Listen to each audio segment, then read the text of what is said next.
And here we are at the main attraction, the display tank. Although I do love the other stuff that make it tick. But here it is. I am 11 days into my cycle now.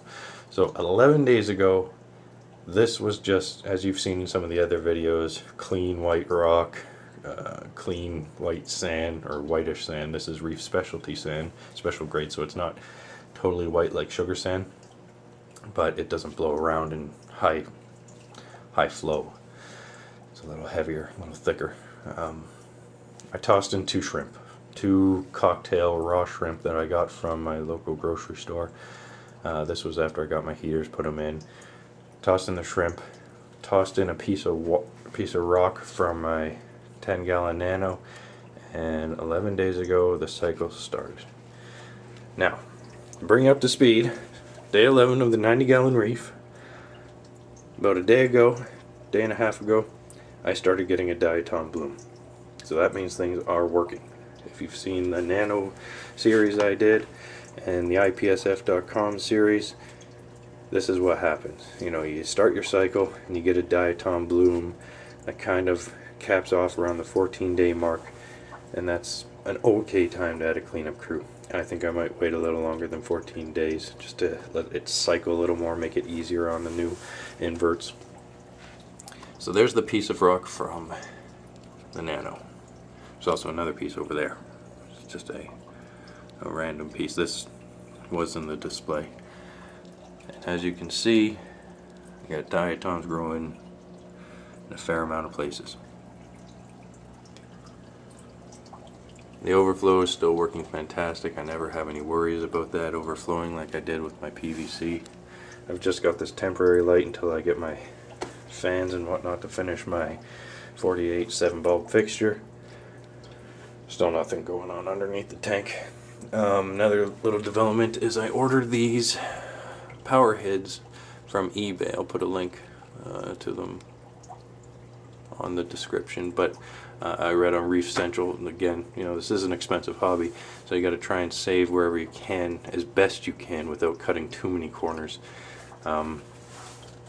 These are sun pumps, but a lot of people on Reef Central have used them and have given them great reviews, and they've used them for a long time. So I got 2 1,300 gallon per hour power head pumps. So that's a lot of flow in this tank. Each one pumps out 1,300 gallons per hour, and each one was 15 bucks. So the 2 of them for 30 bucks, that's not a bad deal.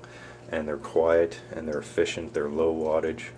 Yeah, they compare very much to the Corellia pumps. They've got the magnet holders. Great pumps. I have nothing bad to say about them right now. There's no oil in them, so if they break for some reason, they're not going to leak toxic crap into the tank. So that's good. But yeah, cycle's going. I'm starting to think about what I want on my cleanup crew. I don't think I'll go for any crabs again, just because of the horror stories I hear. I might get a emerald crab just in case I start getting some bubble algae again, but we'll see. Yeah, it's pretty exciting. I've even got pods starting to grow. I don't know if you can see them on the camera, but there's little white dots on the glass. So 11 days in, and I've got pods growing on the glass, running around, scurrying, doing their thing. So that's a pretty cool sign. When I do my water changes in my nano, I've done a few small ones lately, just so I could put some of that diverse water into this system to get some bacteria and some pods and everything in here. And they seem to be doing great. I've got a few bristle worms that came over on a rock, and they've been just hanging out in the rock, and they're not dead yet, so they're pretty hardy. So yeah, that's this 90-gallon update. I hope you've enjoyed it. Any comments, questions, greatly welcome. Yeah, again, it's a bit of an awkward stage. Things aren't pretty, they're more functional. I still have to tuck the cables away through the wall into the power center. I have to move the power heads back to the back so that you don't really see them. Yeah, there's still a lot of little things that need to be completed.